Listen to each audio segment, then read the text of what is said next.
ឌិតណាត្រកូលបាក់មេឃ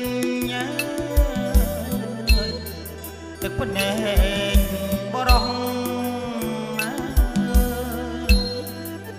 លុបលៀងបាបគ្រោះព្រោះកម្មអតីតណាធ្វើបាបភរិយា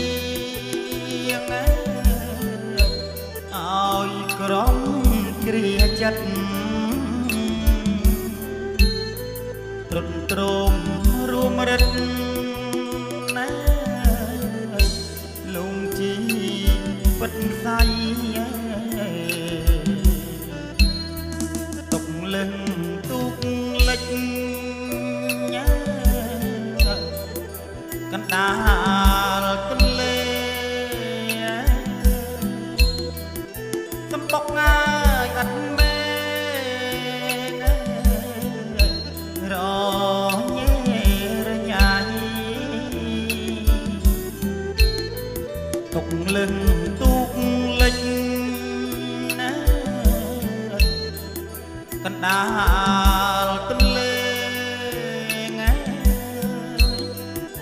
សំបុកងាយអត់មេ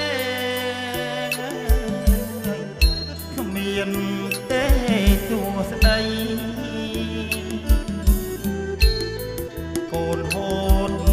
កន្លងចង់តាមនិស័យ